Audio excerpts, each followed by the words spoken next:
Daily. Taste the Daily. அப்போ அண்ணாமலை ஆதரவாளர்களாக வந்தவங்கலாம் யார்? ஒரு தூய்மையான அரசியல், நேர்மையான அரசியல், யாருக்கும் அடிபணியாத அரசியல்.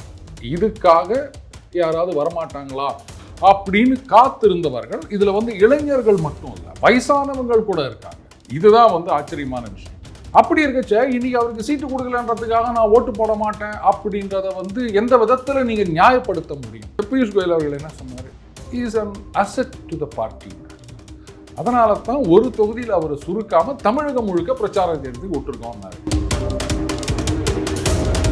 இவ்வளோ சொன்ன பிறகும் அவருக்கு சீட்டு கொடுக்கல அப்படின்னு சொன்னா, அப்போ யாரை நீ தலைவராக ஏத்துக்கிறீங்களோ அவருடைய வார்த்தையிலேயே நீ குறை கண்டுபிடிக்கிறான்னு அர்த்தமாகும். இப்போ எடப்பாடி துரோகம் செய்து விட்டார், நயினார் துரோகம் செய்து விட்டார், வானதி துரோகம் செய்து விட்டார் இப்படின்னு சொன்னதோட கூட ஆதரவாளர்களான நீங்களே உங்க அண்ணனுக்கு துரோகம் செஞ்சிட்டீங்கன்னு தானே.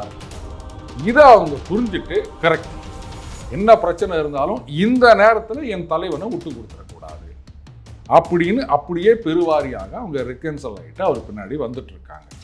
ஸோ இப்போ ஒரு ஃப்ரீ ஹேண்டு கொடுத்துட்டாங்க. அதனால சுற்றி சுற்றி பிரச்சாரம் பண்றார். அண்ட் அவர் பிரச்சாரத்துக்கு என்ன எஃபெக்ட் இருக்குது அப்படின்றது அங்கே வருகின்ற கூட்டம், அவங்களுடைய ரியாக்ஷன் பார்க்கும்போதே நமக்கு தெரியுது. நிச்சயமாக இது என்டிஏவுக்கு ஒரு பெரிய என்ன சொல்கிறது வேல்யூ அடிஷனாக இருக்குது. கொங்கு மண்டலத்தில் மிகப்பெரிய ஒரு எஃபெக்ட் இருக்குது. ஏன்னா அங்கே அதிமுகவும் ஸ்ட்ராங்கு, பாஜகவும் ஸ்ட்ராங்கு. ஸோ அவர் கட்டிங் அக்ராஸ் பார்ட்டி லைன்ஸ் எல்லாரையும் ஈர்க்கக்கூடியவராக இருக்கின்றார். ஸோ அந்த கெமிஸ்ட்ரி சரியாக ஒர்க் அவுட் ஆயிடுச்சு ரூபன். அப்போது திறமைன்னு ஒன்று இருந்ததுன்னு சொன்னால், செல்வாக்குன்னு ஒன்று இருந்ததுன்னு சொன்னால், 1000 கைகள் சேர்ந்து மறைத்தாலும் ஆதவன் மறைவு. அதுதான். ஸோ இன்னைக்கு ஒரு சீட்டு கொடுக்கல அப்படின்றதுக்காக ஒரேடியாக எல்லாத்தையும் தூக்கி போட்டு போயிட முடியுமா ஆதவன்? இல்லை அவருக்கு என்ன 75-80 வயசு ஆயிடுச்சா, இன்னும் எத்தனை எலெக்ஷன் போட்டி போட போகிறாரு அப்படின்னு சொல்லி 40 கூட ஆகலன்னு நினைக்கிறேன். இல்லை இன்னும் எவ்வளோ அரசியல் இருக்குது அவருக்கு.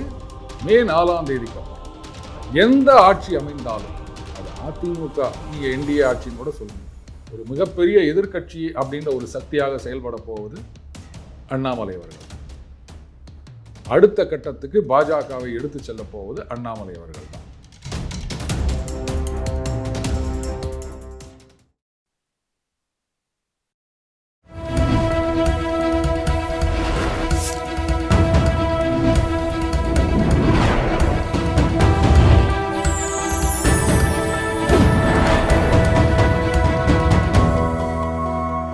சேனல் 5 தமிழ் நேயர்களுக்கு வணக்கம். இன்றைய நேர்காணலில் நம்மோடு பேச இருப்பது டெய்லி பஞ்ச் அருண் அவர்கள். சார் வணக்கம். சார் வணக்கம் ரூபன். சார், அண்ணாமலை அவர்களது தீவிர பிரச்சாரம், தொடர்ந்து தீவிரமாக பிரச்சாரம் பண்ணுறாங்க. ப்ளஸ் அண்ணாமலை ஆதரவாளர்கள்லாம் அண்ணாமலை தடவை நாங்கள் நோட்டாக தான் போட போகிறோம், அவங்கெல்லாம் கூட கொஞ்சம் அவங்க நிலைப்பாடு இப்போ எப்படி இருக்கும், அதெல்லாம் ஓட்டாக போடுவாங்களா அண்ணாமலைக்காண்டி? ஏன்னா அவர் பிரச்சாரத்தில் இருக்கிறாரு, நம்ம கொஞ்சம் பார்க்க இது குறித்து பேசவும் செஞ்சுருக்கிறோம். கட்சி வேற, தலைவர் அப்படின்றது வேற. இன்னைக்கு நீங்கள் சொல்கிற அந்த அண்ணாமலை ஆதரவாளர்கள் அப்படின்னு சொல்லுவாங்க, நாங்களாம் கட்சிக்காரன் கிடையாது, அண்ணாமலைக்காக நாங்கள் அரசியலுக்கு வந்தோம் அப்படின்னு. அண்ணாமலை அப்படின்றவர் ஒரு தனிநபர் கிடையாது. எப்படி இந்த விஜய் பின்னாடி நாங்கள் வந்தோம்னா சினிமாவை பார்த்து வந்தாங்க. அப்போ அண்ணாமலை ஆதரவாளர்களாக வந்தவங்கலாம் யார்? ஒரு தூய்மையான அரசியல், நேர்மையான அரசியல், யாருக்கும் அடிபணியாத அரசியல். இதுக்காக யாராவது வரமாட்டாங்களா அப்படின்னு காத்திருந்தவர்கள். இதில் இளைஞர்கள் மட்டும் இல்லை, வயசானவங்கள் கூட இருக்காங்க. இதுதான் ஆச்சரியமான விஷயம். இப்போது விஜய் பின்னாடின்னு பார்த்தீங்கன்னா மோஸ்ட்லி அந்த ஜென்சி அப்படின்வாங்க, அந்த இளைஞர்கள் வாங்க, ஓட்டு போட வயசு இல்லாதவங்களாம் கூட இருக்காங்க. ஆனால் அண்ணாமலையோட ஆதரவாளர்கள் பார்த்தீங்கன்னா மேபி அவர் வெளில போகும்போது கூட்டமாக வரவங்க ஒன்றா ஒரு யங் அண்ட் மிடில் ஏஜாக தெரியலாம். பட் வெளில வராத ஆனால் ஆதரவாளர்களாக இருக்கவங்க எல்லா வயசு ரேஞ்சிலையும் இருக்கிறாங்க. அப்போது நீங்கள்லாம் எதிர்பார்த்திருந்தா மாதிரி ஒரு அரசியல்வாதி வரமாட்டாரா அப்படின்னும் போது அவர் வந்தாருன்னொடனே நீங்கள் அவரை தலைவராக தேர்ந்தெடுத்துக்கிறீங்க. அப்படி இருக்கச்ச இன்னைக்கு அவருக்கு சீட்டு கொடுக்கலன்றதுக்காக நான் ஓட்டு போட மாட்டேன் அப்படின்றத எந்த விதத்தில் நீங்கள் நியாயப்படுத்த முடியும்? அவங்க ஓட்டு போடுவாங்களா அப்படின்றத விட போடணுமா வேண்டாமான்றதை நான் சொல்கிறேன். நீ யார் சொல்கிறெல்லாம் கேட்காதீங்க. இப்போது லெட் அஸ் சே ரூபன், உங்களுக்கு ஒரு தங்கச்சி இருக்குன்னு வச்சுப்போம். உங்கள் அப்பாவுக்கும் உங்களுக்கும் தகராறு. சரி, ரைட், நான் அவனோட பேச மாட்டேன், நீங்கள் விட்டு தனியாக வெளில வந்துட்டீங்க. நாளைக்கு உங்கள் தங்கச்சிக்கு கல்யாணம்னு சொல்கிறாங்க. முன்னிருந்து போய் வேலை செய்வீங்களா, இழுத்து போட்டு விட்டுருவீங்களா? அவரோட சண்டை என்ன ஒன்றா இருக்கட்டுங்க, என் சொந்த தங்கச்சி, அதுக்கு ஒரு கல்யாணம் போது நான் சும்மா இருப்பேனா? நான் இல்லை அன்னைக்கு வேற ஒரு கல்யாணம் இருக்குதுன்னு நான் போவேன் நான். அவரோட சண்டை என்ன வேணா இருந்துட்டு போட்டோம். ஒரு அண்ணன்ற முறையில் அது என்னோட கடமை மட்டும் இல்லை, என்னோட உரிமை. நான் இல்லாமல் எவன் இருப்பான்? நாளைக்கு என் தங்கச்சிக்கு குழந்தை பிறந்ததுன்னா அதுக்கு மொட்டை அடிக்கணும், காது குத்தணும்னா மாமன்ற முறையில் நான் தானே போய் நிற்கணும். அதை நான் விட்டு கொடுத்துருவேனா? எங்கள் அப்பாவே வந்து நீ வராதரா சொன்ன, நீ யார் சொல்றதுக்கு? இது என் தங்கச்சியோட கல்யாணம். முன்னாடி போய் நிற்பீங்களா மாட்டீங்களா? அவ்வளோதான் ரூபன். இப்போ இன்னைக்கு அதிமுகவினரே வந்து அவர் பின்னாடி ரொம்ப உத்வேகமாக வராங்க. கரெக்ட். தொண்டர்கள் மட்டும் இல்லை, தலைவர்கள்லாம் போய் வீட்டுல சந்திக்கிறது, இதெல்லாம் பார்த்து சந்திக்கிறத விடுங்க, அது வந்து ஒரு மரியாதை நிமித்தமான சந்திப்புன்னு கூட வச்சுக்கலாம். இல்ல அது பெருசு இல்ல. பாஜக முன்னாள் தலைவர் இது எனக்கு தெரிஞ்சு இதான் முதல் ரவுண்டு. வானதி சீனிவாசன் அவர்கள் வீட்டுக்கு ஏன் போல கேட்கக்கூடாது, வீட்டுக்கு ஏன் போல எல்லாம் கேட்கக்கூடாது. சொன்னா உடனே நீ வந்து குடும்பத்துல குழப்பத்தை உண்டாக்குறியா அப்படின்னு சொல்லுவாங்க. பியூஷ் கோயல் அவர்கள் என்ன சொன்னாரு? Is an asset to the பார்ட்டின்னார். அதனால தான் ஒரு தொகுதியில் அவரை சுருக்காம தமிழகம் முழுக்க பிரச்சாரம் செய்யறதுக்கு விட்டுருக்கோம்னாரு. இதைத்தானே முதல் நாளே நான் சொன்னேன், அவரை எலெக்ஷனில் நிற்க வைக்காதீங்கோ, அவர் தமிழகம் முழுக்க பிரச்சாரம் பண்ணட்டும், குறைந்தபட்சம் என்டிஏ பாஜக வேட்பாளர்களுக்கு பிரச்சாரம் பண்ணணும் சொன்னமா இல்லையா? அதுதானே இன்னைக்கு நடந்திருக்குது. அதே மாதிரி அவருக்கு போட்டியிட விருப்பம் இல்லை அப்படின்னு சொன்னோம். அதே மாதிரி அவரும் ப்ரெஸ் கான்ஃபரன்ஸில் சொல்லிட்டாரா, நான் எழுதியே கொடுத்துட்ட மேலிடத்துக்கு, எனக்கு அதில் விருப்பம் இல்லைன்னு சொல்லிட்டாரா? இவ்வளோ சொன்ன பிறகும் அவருக்கு சீட்டு கொடுக்கல அப்படின்னு சொன்னா, அப்போ யாரை நீ தலைவராக ஏத்துக்கினியோ அவருடைய வார்த்தையிலேயே நீ குறை கண்டுபிடிக்கிறான்னு அர்த்தமாவாத? அவர் சொல்றாரு எனக்கு போட்டியிட விருப்பம் இல்லை அப்படின்னு. அது உண்மையா இருக்கணும், இல்லை பொய்யா இருக்கணும், ரெண்டுத்துல ஒன்னா தானே இருக்கணும். அது உண்மைன்னு நினைச்சிங்கன்னா, என் தலைவன் பொய் சொல்ல மாட்டான்னு நினைச்சிங்கன்னா, அப்போ அவருக்கு பின்னாடி நீங்க அணித்து வர வேண்டும். இல்லை அவர் பொய் சொல்லிட்டார் அப்படின்னா, அப்போ உங்க தலைவன் ஏன் நீங்க குறை சொல்றீங்க, அவரையே வந்து நீங்க குற்றம் சாட்டுகிறீர்கள் அப்படின்றது அர்த்தம். இதுக்கு என்ன பதில் சொல்வீங்க நீங்க? அடுத்தது, இந்த நேரத்தில் அவர் போட்டியிடுவது சரியில்லைன்றதுக்கு நம்ம காரணங்களையும் நம்ம சொன்னோம். திருப்பி எடப்பாடியார் முதுகில் குத்திட்டார், நயினார் நாகேந்திரன். இப்போ ஏதோ துரை வைகோ அவர்கள் என்ன சொன்னாரு? என்ன சொன்னா, அண்ணாமலையோட வளர்ச்சி வந்து எனக்கு ரொம்ப பிடிக்கும், தெரியும், கொள்கை ரீதியாக எங்களுக்கு முரண்பட்ட கருத்து இருக்கலாம், ஆனா மொத்தத்தையும் நயினார் நாகேந்திரன் வந்து அழிச்சிட்டு போயிட்டாரு அப்படிங்கிற மாதிரி ஒரு கமெண்ட் போட்டிருந்தாரு. அதாவது அவர் உழைப்பை நான் மதிக்கிறேன் சொல்லிட்டு அதெல்லாம் வந்து நயினார் நாகேந்திரன் இந்த மாதிரி கபலீகரம் பண்றாரு அப்படின்னு இது என்னவோ அண்ணாமலை அவர்களை பாராட்டுற மாதிரி தெரியும். ஆனா இப்போ வந்து அந்த விபரீதத்தை அவர் உணர்ந்திருக்கின்றார். என்ன விபரீதம் சொல்லவா? அண்ணாமலை ஆதரவாளர்கள் எலெக்ஷன் தேதி வரத்துக்குள்ள ரெக்கன்சல் ஆகிட்டு, கரெக்டு தான்ப்பா, என்னதான் இருந்தாலும் என் தலைவனை நான் கைவிட்டக்கூடாது, இது வந்து அவருக்கு அக்னி பரீட்சை. இந்த தேர்தலில் நான் போட்டியிடாட்டாலும் என்டிஏ கேண்டிடேட்ஸை நான் ஜெயிக்க வைக்கிறேன், திமுகவை ஆட்சியை விட்டு அகற்றுகிறேன் அப்படின்னு சபதம் போட்டுட்டு அவர் இறங்கி வேலை செய்கிறாரு. இந்த நேரத்தில் நாம ஒதுங்கி நிற்கிறோம், இல்லை வந்து நான் நோட்டா இல்லை எதிரிகள் பயன்படுத்திப்பாங்க அப்படி நினைச்சோன்னு சொன்னா, இப்போ எடப்பாடி துரோகம் செய்து விட்டார், நயினார் துரோகம் செய்து விட்டார், வானதி துரோகம் செய்து விட்டார் இப்படின்னு சொன்னதோட கூட ஆதரவாளர்களான நீங்களே உங்க அண்ணனுக்கு துரோகம் செஞ்சிட்டீங்கன்னு தானே அர்த்தம். இதை அவங்க புரிஞ்சுட்டு, கரெக்ட், என்ன பிரச்சனை இருந்தாலும் இந்த நேரத்தில் என் தலைவனை விட்டு கொடுத்துடக்கூடாது அப்படின்னு அப்படியே பெருவாரியாக அவங்க ரெக்கன்சல் ஆகிட்டு அவர் பின்னாடி வந்துட்டு இருக்காங்க. இது அவருக்கு புரிஞ்சு போச்சு. அதனால ஊடாடுற மாதிரி பாருங்க, நயினார் நாகேந்திரன் இந்த மாதிரி கழுத்தை திட்டார், துரோகம் செய்து விட்டார் அப்படின்னோடனே அவங்களாம் மறுபடியும் பின்னாடி போயிடுவாங்களா? நான் கேட்குறேன், அண்ணாமலையுடைய ஆதரவாளர்கள் அண்ணாமலை சொல்றதை கேட்பாங்களா, இல்லை துரை வைகோ அவர்கள் சொல்றதை கேட்பாங்களா? சரி, இன்னைக்கு சொல்றாரு நயினார் நாகேந்திரன் வந்து இந்த மாதிரி பண்ணிட்டார் அப்படின்னு. 4 சீட்டு கொடுத்தாங்க மதிமுகவுக்கு. அதில் எத்தனை சீட்டில் முதல்ல சொன்னாங்க? உதயசூரியன் 3 சீட்டு, உதயசூரியன் 1 சீட்டு உங்க சின்னோன்னாங்க. இப்போ அதுவும் போய் 4 சீட்டும் உதயசூரியன் ஆயிப்போச்சு. இதே துரை வைகோ அவர்கள் ஐயோ எங்க சின்னம் அழுதாரா இல்லையா? அப்போ எப்படி அவருக்கு மட்டும்தான் வந்து மதிமுக சின்னம், மற்றவங்களுக்கெல்லாம் உதயசூரியன் சின்னமா? அப்போ இத்தனை வருஷம் கட்சிக்காக பாடுபட்ட தொண்டர்கள், நிர்வாகிகள் அவங்களுக்கெல்லாம் துரோகம் செய்யலையா அப்பாவும் பிள்ளையுமா சேர்ந்து? சரி, எந்த வைகோ எதற்காக தனியாக திமுக விட்டு வெளில வந்து இல்லை வெளில தள்ளப்பட்டு ஒரு கட்சியை ஆரம்பித்தாரோ அவருக்காக தியாகம் செய்தவர்கள் எத்தனை பேர்? அவங்களுடைய தியாகத்துக்கெல்லாம் துரோகம் செஞ்சுட்டு இன்னைக்கு அங்க பல்லக்கு தூக்கி நிக்கிறார்ல, இவர் பேசுறாரா நயினார் நாகேந்திரன் அவர்களை பத்தி? என்ன யோகியதை இருக்குது இவர் பேசுறதுக்கு? இன்னைக்கு கட்சியை கொண்டு போயிட்டு ஒட்டுமொத்தமா அங்க அட்டாச் பண்ணி போட்டாங்க. மதிமுகன்றது ஒண்ணுமே கிடையாது. துரை வைகோ அவர்கள் ஒத்தருக்காக மட்டும்தான் கட்சி இருக்கு. ஏன்னா அவருக்காகத்தான் ஃபைட் பண்ணி சொந்த சின்னம்னு சொன்னாங்க. மற்றவங்களுக்குலாம் இப்போ 4 சீட்டில் வந்து 3 சீட்டு அப்படின்னு சொல்லும்போது எந்த பிரச்சனையும் எழுப்பி, சரி ரைட், இங்கே 3 உதயசூரியன் 1 மதிமுகனாங்க. இப்போ அதையும் நீங்களே எடுத்துக்காங்க, 4 உதயசூரியன் சொல்லிட்டாங்க. அப்புறம் எங்கே இருக்குது கட்சி? அப்போ தந்தை, அவருக்கு பிறகு மகன், இந்த வாரிசு அரசியலை எதிர்த்து தானே கட்சி ஆரம்பிச்சாரு வைகோ அவர்கள். இன்னைக்கு அதே வாரிசு கையில் வந்து சொத்து போனன்றதுக்காக தான் இந்த மாதிரி பண்ணிட்டு இருக்கிறாரு. ஈயத்தை பார்த்து இழிச்சுதான் பித்தலைன்னு சொல்லுவாங்க. அந்த மாதிரி இவர் நயினார் நாகேந்திரனை குறை சொல்லி நிற்கிறாரா? இதுக்கு இதுதான் காரணம் ரூபன். அப்போ இப்படி எடுத்துக்கலாமா சார்? கட்சிக்குள்ள 1000 பிரச்சனை இருக்கும். ஆனால் இன்னைக்கு நம்ம ஒரு முடிவு எடுத்திருக்கோம்னா அதை என்ன செயல்படுத்தணும்? ஏன்னா எதிரிக்கான ஒரு வாய்ப்பை நம்ம கொடுத்துடக்கூடாது, கரெக்டாக தெளிவாக வேலை பார்க்கணுங்கிறத வந்து தொண்டர்கள் புரிஞ்சுக்கணும் அப்படின்னு சொல்ல வரீங்க. புரிஞ்சுட்டு இருக்காங்க தான் நினைக்கிறேன். ஏன்னா இதை புரிஞ்சுக்கிட்டு தான் அண்ணாமலை அவர்கள் வந்து எல்லாருக்கும் பிரச்சாரம் செய்ய போறாரு. தனிப்பட்ட வெஞ்சன்ஸுங்கிறது வேற, பட் நம்ம என்டிஏ வெற்றி பெற வைக்கணும்னு சொல்றாரு. ஸோ இதே நிலைப்பாட்டை ஆதரவாளர்களும் புரிஞ்சுக்கணும் இல்லை? பெரும்பாலானவர்கள் இதை புரிஞ்சுட்டு இருக்காங்க, நல்லாவே தெரியுது.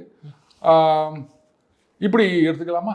அதாவது நீங்கள் அவருக்கு சீட்டு கொடுக்கல, அதனால நாங்கள் ஓட்டு போட மாட்டோம் அப்படின்றது எப்படி தெரியுமா இருக்கு? திமுக மீண்டும் வர வைக்கிறது சமூகங்கள. நான் இன்னும் ஒரு படி மேலே போயிட்டு, இந்த மணிசங்கர் ஐயர்னு ஒருத்தர் இருக்காரு தெரியுமா? காங்கிரஸ். ஆமா, காங்கிரஸ்ல இருக்கிறாரு. அப்பப்போ எலெக்ஷன் போது வருவார், எதையாவது ஒன்று சொல்லிட்டு பேசிட்டு காங்கிரஸ் ஒன்றும் இல்லாமல் பண்ணிட்டு போயிடுவார். அவர் அந்த பாகிஸ்தானில் போயிட்டு ஒரு லைவ் ப்ரோக்ராம் நினைக்கிறேன் ஓடினுக்குது. அங்கே அவர் சொல்கிறாரு, நீ எப்படியாவது மோடி பிரதமரை வராமல் பார்த்துக்கணும். பிச்சை எடுத்தார் பாகிஸ்தான் கிட்ட போயிட்டு.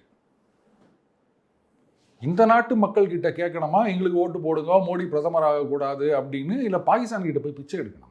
அதுக்கு சமம் சொல்றீங்களா அந்த மாதிரியான வேலை? அப்படித்தான் நான் சொல்வேன். திமுக வந்தாலும் பரவாயில்ல, நான் வந்து எங்க அண்ணாமலைக்கு சீட்டு கொடு, அவரே சொல்லிட்டாரு நான் நிக்க விரும்பல அப்படின்னு. அதெல்லாம் இல்லை, அவர் விருப்பப்பட்டார் அப்படின்னா அப்ப அவர் பொய் பேசுறாருன்னு சொல்ற மாதிரி அர்த்தம். திமுகவில் கூட இந்த மாதிரி குற்றச்சாட்டு வைக்கல, அண்ணாமலை பொய் பேசுறாருன்னு. அதிமுகவில் கூட இந்த குற்றச்சாட்டு வைக்கல. இந்த மாதிரி அதிமுக என்ன சொன்னாங்க, என்னங்க எங்க தலைவரை பத்தி இப்படி பேசிட்டாங்கன்னு தான் சொன்னாங்களே தவிர பொய் பேசுறாருன்னு சொல்லல. ரைட்டா? அப்படி இருக்கச்ச அவருடைய தீவிர ஆதரவாளர்கள்னு சொல்லிக்கின்னு எங்கள் தலைவர் சொன்னது உண்மை இல்லை, அவர் விருப்பப்பட்டார் அப்படின்னு நீங்கள் நினச்சிங்கன்னாலே அது உங்கள் தலைவரையே வந்து நீங்கள் பொய்யன்னு சொல்கிற மாதிரி அர்த்தம் இல்லையா? ஸோ இந்த ரியலைசேஷன் பெரும்பாலானவர்களுக்கு வந்து விட்டது. எங்கே இதெல்லாம் வாக்குகளாக மாதிரி என்டிஏ வந்துருமோன்ற பயத்தில் இந்த மாதிரி துரை வைகோ வளரி நிற்கிறார். மறுபடியும் அதான் சொல்கிறேன், அண்ணாமலை ஆதரவாளர்கள் அண்ணாமலை சொல்கிறத கேட்பாங்க, கேட்காம போவாங்க. துரை வைகோ சொல்கிறதெல்லாம் ஒரு பைசாவுக்கு கூட மதிக்க மாட்டாங்க. அவர் கட்சியிலேயே யாரும் மதிக்க மாட்டாங்க. கட்சின்னு ஒன்று இருக்கா, அப்பாவும் பிள்ளையும் தானே கட்சியில் இருக்காங்க. அதனால் அவர் சொல்கிறதெல்லாம் அப்படியே காமெடியாக பார்த்துட்டு போங்க, பயத்தில் வளர்றார், அவ்வளோதான் நான் சொல்வேன். ஓகே, நிச்சயமாக சார். இப்போ வந்து அண்ணாமலை அவரோட பிரச்சாரம் வந்து தீவிரமாக பண்ணுறாங்க, நம்மளே பார்க்கலாம்.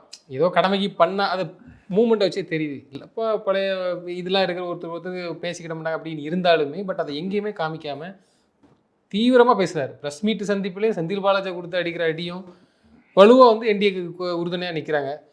அதன் இதனுடைய தாக்கம் வந்து தேர்தலில் நிச்சயமாக வந்து கை கொடுக்குமா சார் இது திரும்ப? அதாவது ரூபன், இப்போ நீங்கள் சொன்னீங்க உள்ளுக்குள்ளே இருக்கலான்னு. என்னை பொறுத்த வரைக்கும் அவருக்கு உள்ளுக்குள்ளே வருத்தம் இருக்கிறதா தெரியல, ரொம்ப ஃப்ரீயாக ஃபீல் பண்ணுறாரு. அப்பா, அதாவது ஞாபகம் இருக்கு அவங்களுக்கு, பாராளுமன்ற தேர்தலும் போதே நம்ம சொல்லியிருந்தோம், அண்ணாமலைக்கு சீட்டெல்லாம் கொடுக்காதீங்க, அவரை எலெக்ஷனில் நிற்க வைக்காதீங்க, அவரை ஃபுல்லாக சுத்த விடுங்கன்னு சொல்லியிருந்தோம். நம்ம சொல்கிறது யாரும் கேட்க போகிறது கிடையாது.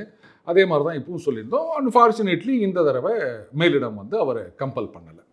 சொல்லப்போனால் அந்த லிஸ்ட்டு வரத்துக்கு ரொம்ப லேட் ஆச்சு. நம்ம கூட பேசியிருந்தோம், என்னங்க நாமினேஷனே முடிய போதுங்க அப்படின்னு. எல்லாரும் என்ன சொல்லிட்டு இருந்தாங்கன்னா, அண்ணாமலைக்கு எந்த தொகுதி அப்படின்றதுல தான் வந்து இழுபறி, இவங்க அவுட்டு கொடுக்க மாட்டேன்றாங்க அங்கேன்றாங்க, இல்லை வந்து அதிமுகலேருந்து 2 சீட் இப்படி கேட்கலாமா, ஸ்வாப் பண்ணலாமா அப்படின்லாம் பேசிட்டு இருந்தாங்க. பட் நாம் உறுதியாக சொல்லிட்டு இருந்தோம் அவருக்கு இஷ்டம் இல்லை அப்படின்னு. So he stood is ground, இல்லைங்க இந்த தடவை தேர்தலில் நான் போட்டியிட போவதில்லை, பிரச்சாரம் மட்டும்தான் அப்படின்னு. ஸோ அதனால தான் இது தாமதமாக இருக்கின்றதே தவிர அவருக்கு எந்த தொகுதின்றதுல இஷ்யூ கிடையாது. அவர் தான் சொல்றாரு, நான் போட்டியிடவே இல்லை அப்படின்றார். ஸோ இப்போ ஒரு ஃப்ரீ ஹேண்டு கொடுத்துட்டாங்க. எங்கேயுமே நீங்கள் ஒரு தொகுதியில் அவரை வந்து கட்டி போடலை. அதனால சுற்றி சுற்றி பிரச்சாரம் பண்ணுறார். அண்ட் அவர் பிரச்சாரத்துக்கு என்ன எஃபெக்ட் இருக்குது அப்படின்றது அங்கே வருகின்ற கூட்டம், அவங்களோட ரியாக்ஷன் பார்க்கும்போதே நமக்கு தெரியுது. நிச்சயமாக இது வந்து என்டிஏவுக்கு ஒரு பெரிய என்ன சொல்கிறது வேல்யூ அடிஷனாக இருக்கும். ஒரு பக்கம் அமமுக தினகரன் அவர்கள், அவரை விட பல மடங்கு அண்ணாமலை அவர்கள். ஸோ அந்த செல்வாக்கு அப்படின்றத இன்டாக்டாக அவர் கொண்டு போக போகிறார். நிச்சயமாக கொங்கு மண்டலத்தில் மிகப்பெரிய ஒரு எஃபெக்ட் இருக்கும். ஏன்னா அங்கே அதிமுகவும் ஸ்ட்ராங்கு, பாஜகவும் ஸ்ட்ராங்கு. அந்த வித்தியாசங்கள் கிடையாது. ஏன்னா இவங்க சொல்லுவாங்க, சார் அதிமுக ஓட்டெல்லாம் டிரான்ஸ்ஃபர் ஆகிறது இல்லை. இப்போ அப்படி கிடையாது. ஏன்னா அந்த கெமிஸ்ட்ரி அந்த அதிமுக தொண்டர்கள் அண்ணாமலையோட கூட்டத்துக்கு வரும்போதே நமக்கு தெரியுது. ஸோ அவர் வந்து கட்டிங் அக்ராஸ் பார்ட்டி லைன்ஸ் எல்லாரையும் ஈர்க்கக்கூடியவராக இருக்கின்றார். ஸோ அந்த கெமிஸ்ட்ரி சரியாக ஒர்க் அவுட் ஆயிடுச்சு. ரூபன், இதை கையாண்டது யாரு சார் இவ்வளோ அழகா பொறுமையாக இருந்து? ஏன்னா டிடிவி அவர்களுக்கும் எடப்பாடிக்கும் இருக்க வேறுபாடு நம்ம பார்த்தா கடைசி நேரத்தில் ஒன்று சேர்ந்துட்டாங்க, ஈஸியாக போயிடுச்சு. ப்ளஸ் பாமக உள்ளே வந்தது. அண்ணாமலை அவர்களிடமே எடப்பாடி அவர்கள் ஜிகே அது வாசன் அவர்கள் தந்தையார் நினைவிடத்தில் ஒன்றா உட்காந்து கை குலுக்கினது. இதை திட்டம் ஒரு ப்ராப்பராக நல்லபடியாக சுற்றி கொண்டு வந்தது வந்து முழுமையாக எடப்பாடி பழனிசாமி சாருமா இல்லை இதன் பின்னணி என்ன நீங்கள் பார்க்குறீங்க? அழகாக நேர்த்தியாக கொண்டு வந்துட்டாங்கப்பா. ஒரு சின்ன சின்ன கசப்பு மனவருத்தம் இருந்தாலும் பார்ட்டி அலைன்ஸ் எலெக்ஷனுக்குங்கிறது ஒரு சுமூகமாக கொண்டு வந்துட்டாங்க அப்படின்னு சொல்லி. அரசியல் கணக்கு, அமித்ஷா கணக்கு கிடையாது. இல்லை, இப்போது எடப்பாடி அவர்கள் நீங்கள் சொன்னீங்க தினகரன் அவர்களுடைய எவ்வளோ வித்தியாசங்கள் இருந்தன, ஆனால் 2 பேரும் ஒன்றா சேர்ந்துட்டாங்க. அதே மாதிரி அண்ணாமலை அவர்களுக்கும், அதாவது பாஜக தலைவராக அங்கே அதிமுகவுக்கும் ஃப்ரிக்ஷன் இருந்தது. இப்போ அதையும் அயன் அவுட் பண்ணிட்டாங்க, ஒன்றும் இல்லை. ஆனால் சசிகலா அவர்கள் விஷயத்தில், பன்னீர்செல்வம் அவர்கள் விஷயத்தில் எடப்பாடி விட்டு கொடுத்தாரா? தூர எறிஞ்சிட்டது. ஏன்னா அதால தேராதுன்னு தெரிஞ்சுட்டா? இல்லை இல்லை, எடப்பாடி அவர்கள் அரசியலுக்கு வந்தது எப்படி நினச்சிருக்கிறீங்க? அவர் திடீர்னு நேற்றுக்கு தான் அரசியலுக்கு வந்தாரா? எத்தனை வருஷமா அவர் அதிமுகவில் எப்பேற்பட்ட சின்ன பொறுப்புகள் இருந்து வேலை வந்துக்கிறார். அவருக்கு வந்து அரசியல் தெரியாதா? யாருக்கு செல்வாக்கு இருக்குது, யாரோட சேர்ந்தா கூட்டணி வச்சா ஓட்டு வரும் வராதுன்றது அவருக்கு தெரியாதா? அவங்களால ஓட்டு வரதை விட பிரச்சனை தான் அதிகம் வரும் அப்படின்னு அவங்க 2 பேரையும் சேர்த்துக்கல. இவங்க 2 பேரால் இது கூட்டணிக்கு லாபம் அப்படின்னு அவர் கணக்கு போட்டதுனால எல்லாத்தையும் மறந்து ஒன்றா சேர்ந்துருக்காங்க. ஏங்க அப்படி பார்க்க போனால் அன்றைக்கி அப்படி திட்டினீங்களே, இன்றைக்கி எப்படி திட்டினீங்களே அப்படின்னா, வைகோ அப்படின்ற ஒரு கிரேக்க தத்துவ ஞானி அவர் பேசினதை விடவா திமுகவை பற்றி வேற ஏதாவது பேசிட போகிறாங்க? அவரே இப்போ வந்து அப்படின்ட்டு பல்லக்கு தூக்கி நிற்கலையா? அரசியல் அப்படி தான் பேசுவாங்க. வெளில போகும்போது ஒருத்தர் திட்டுவாங்க, மறுபடியும் ஒன்றா சேர்த்துப்பாங்க. இதெல்லாம் சாதாரணமாப்பா. இதை போய் இப்போ கேள்வி கேட்டால் என்ன அர்த்தம்? Correct sir. அதே மாதிரி நீங்கள் சொன்னீங்க, ஒரு குடும்ப கதைலாம் அழகாக சொன்னீங்க. அண்ணாமலை ஆதரவாளர்கள் நீங்கள் புரிஞ்சுக்கணும், ஏன் இப்படி பண்ண, நம்மளே பேசியிருப்ப பல காலங்களில் அது ஒரு சில அண்டர்ஸ்டாண்டிங் இல்லாத சூழ்நிலையில் பேசணும், கரெக்டு தான். பட் இந்த நேரத்தில் இது யாருக்கான டைம் அப்படிங்கிறத வந்து நம்ம பார்க்கக்கூடிய விஷயமா இருக்குது. யார் வரணும், யார் வரக்கூடாது. ஸோ அந்த இடத்துல நம்ம எந்த அளவுக்கு விட்டு கொடுத்து பண்ணி தாங்க ஆகணும் அப்படிங்கிற மாதிரி தெளிவான ஒரு விளக்கத்தை கொடுத்துருக்கீங்க. அது வந்து தொண்டர்கள் மனநிலை எப்படி புரிஞ்சுக்கிட்டு செயல்படணும், அதை தாண்டி வந்து இன்னைக்கு வெற்றி நம்ம என்டிஏக்கு பெற்று கொடுக்கணுங்கிறதுல தீவிரமாக எல்லாரும் புரிஞ்சுக்கணும்ல. வேண்டா வெறுப்புக்கு இருக்கிறவங்க, அண்ணாமலை ஆதரவாளர்கள், இதை வந்து அவங்க எந்த மாதிரியான மனநிலையில் புரிஞ்சுக்கிட்டு இந்த தேர்தலை அணுகணும்னு நினைக்கிறீங்க? நான் என்ன சொல்லிட்டா, அதாவது அண்ணாமலை ஆதரவாளர்கள் அப்படின்னும் போது அதில் நிறைய பேர் வந்து ரஜினிகாந்த் ஆதரவாளர்களும் இருப்பாங்க, ரைட்டா? அவர் ஆரம்ப காலில் என்ன மாதிரி ரோலில் பண்ணார்? வில்லன், கொடூரமான வில்லன். என் ஒய்ஃப் சொல்லுவாங்க, ஐயோ அந்த படத்தெல்லாம் பார்க்கும்போது எனக்கு அப்படியே பயமாக இருக்கும் ரஜினியை பார்க்கும்போது அப்படின்வாங்க. அவர் வில்லனாக நடிக்கணும்னா அதுக்கான நடிச்சிட்டு போகிறேன் அப்படின்னு தாராளமாக நடித்தார். ஆனால் அவருடைய செல்வாக்குன்னு ஒன்று இருக்கா? இன்னைக்கு சூப்பர் ஸ்டார் அப்படின்னு தமிழ் திரையுலகத்திலேயே ஒரு உச்ச இடத்துல இருக்கார். அதெல்லாம் முடியாதுங்க, நான் வந்து ஹீரோவாக தான் நடிப்பேன் அப்படின்னு படத்திலேயே சொல்லியிருந்தாருன்னா இந்த மாதிரி நடந்திருக்குமா? யோசிச்சு பாருங்க. ஏன்னா நான் ஹீரோவாக தான் நடிப்பேன் அப்படின்னு வந்தவங்க காமெடியனாக கூட சர்வைவ் ஆக முடியாமல் ஓடி போனதெல்லாம் இந்த திரையுலகத்தில் நடந்திருக்கு. அப்போது திறமைன்னு ஒன்று இருந்ததுன்னு சொன்னால், செல்வாக்குன்னு ஒன்று இருந்ததுன்னு சொன்னால், 1000 கைகள் சேர்ந்து மறைத்தாலும் ஆதவன் மறைவதில்லை. அதுதான். ஏதோ இன்னைக்கு ஒரு சீட்டு கொடுக்கல அப்படின்றதுக்காக வந்து ஒரேடியாக எல்லாத்தையும் தூக்கி போட்டு போயிட முடியுமா ரூபன்? இல்லை, அவருக்கு என்ன வந்து 75-80 வயசு ஆயிடுச்சா, இன்னும் எத்தனை எலெக்ஷனுக்கு போட்டி போட போகிறாரு அப்படின்னு சொல்கிறதுக்கு 40 கூட ஆகலைன்னு நினைக்கிறேன். இல்லை, இன்னும் எவ்வளோ அரசியல் இருக்குது அவருக்கு, இன்னும் எவ்வளோ உயரங்களை தொட போகிறார் அப்படின்னு நீங்கள் நம்பினீங்கன்னா அப்போ அவரு கூட போகணும். அதெல்லாம் முடியாது, இந்த எலெக்ஷனில் கொடுக்கலன்னா அவ்வளோதான் அப்படின்னா அப்போ நிஜமாக நீங்கள் ஆதரவாளர் கிடையாது. விஜய் ரசிகர்களை விட நீங்க வந்து ஒரு படி கீழே இருக்கீங்கன்னு தான் நான் சொல்லுவேன். புரியுதுங்களா?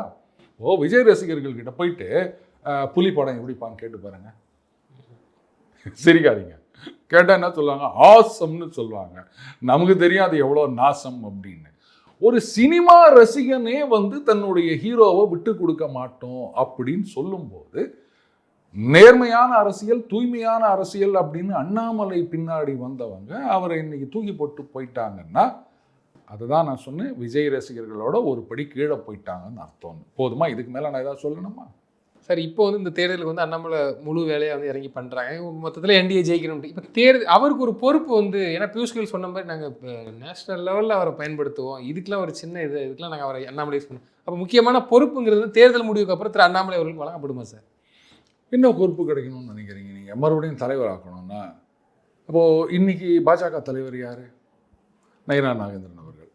அவர் வந்து மற்ற மாநில பிரச்சாரத்துக்கு கூப்பிடுறாங்களா? இல்லை தமிழகம் இல்லை, எங்கே கூப்பிட்டாங்க? கூப்பிடல, அதான் கேட்டேன். கூப்பிட்டாங்க. இப்போது தமிழகம் முழுக்க எல்லா தொகுதிகளிலும் பிரச்சாரம் பண்ணணும் அப்படின்னு நயினார் அவர்களை கூப்பிட்டுருக்காங்களா?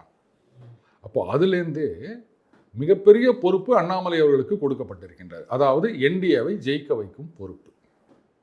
இதுக்கு மேலே வேற என்ன பொறுப்பு வேணும் அப்படின்னு நீங்கள் நினைக்கிறீங்க? இல்லை இதுக்கு மேலே என்ன ரெகக்னிஷன் வேணும்னு நினைக்கிறீங்க? வேணும்னா ஒன்றே ஒன்று நான் சொல்வேன். மே 4ஆம் தேதிக்கு அப்புறம் எந்த ஆட்சி அமைந்தாலும், அது அதிமுக, நீங்கள் என்டிஏ ஆட்சின்னு கூட சொல்லுங்கள், அது அதிமுக ஆட்சியாக இருந்தாலும் திமுக ஆட்சியாக இருந்தாலும், ஒரு மிகப்பெரிய எதிர்க்கட்சி அப்படின்ற ஒரு சக்தியாக செயல்பட போவது அண்ணாமலை அவர்கள் தான். அடுத்த கட்டத்துக்கு பாஜகவை எடுத்து செல்ல போவது அண்ணாமலை அவர்கள் தான். இந்த 26 தேர்தல் அப்படின்றது வந்து ஒரு சின்ன இன்டர்வல் மாதிரி. கேட்கலான்னு, சார் அதிமுக ஆட்சிக்கு வந்தால் பாஜக இப்படி எதிர்க்கட்சியாக செயல்படும் அப்படின்னா, அப்போ தான் 2031 ஆட்சியை பிடிக்க முடியும். சிங்கு சக்குன்னு ஆட்சின்னு இருக்கிறதுக்கு வந்து இது அவங்க மாதிரி கூட்டணி கட்சிகள் கிடையாது, முட்டு கொடுத்துட்டு நிற்கிறதுக்கு. இங்கே அதிமுக ஆட்சிக்கு வந்து விட்டது அப்படின்னு சொன்னால் பாஜகவுடைய அடுத்த மூவ் 31 ஆட்சியை பிடிப்பது அப்படின்னு.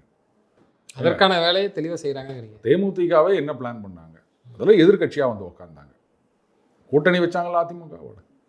எதிர்கட்சியாக வந்து உட்காந்தாங்க. சொல்லப்போனால் சட்டமன்றத்தில் அதிமுக ஆட்சியை எதிர்த்து எவ்வளோ கேள்வி கேட்டாங்க அப்படின்றது நமக்கு தெரியும். என்ன ஒன்று அந்த கட்சி ஒரு சில காரணங்களால் அது உடைந்து விட்டது. அந்த கட்சி நிர்வாகம் சரியில்லை, தலையீடுகள், குடும்பத்தின் ஆதிக்கம் அதிகமாக இருந்தது, அதனால் அது ஒன்றும் இல்லாமல் போயிடுச்சு. ஆனால் இங்கே பாஜகவில் அந்த மாதிரி கிடையாது. ஸோ மே 4க்கு அப்புறம் எதிர்கட்சி அப்படின்னா அது பாஜக அண்டு அது பதவியில் இருந்தாலும் இல்லாட்டாலும் அந்த எதிர்கட்சிக்கான பொறுப்பை எடுத்து செயல்பட போவது அண்ணாமலை அவர்கள். இதுக்கு மேலே வேற என்ன வேணும் அப்படின்னு நினைக்கிறீங்க? இல்லை, அந்த விஷயத்தில் பாஜக இப்போ தெளிவான திட்டமிடுதலோடு இருக்குது, அப்படி எடுத்துக்கலாம்ல? சந்தேகமே கிடையாது. நிச்சயமா சார். தொடர்ந்து தங்களது கருத்துக்களை பண்ண நன்றி. நன்றி ரூபன்.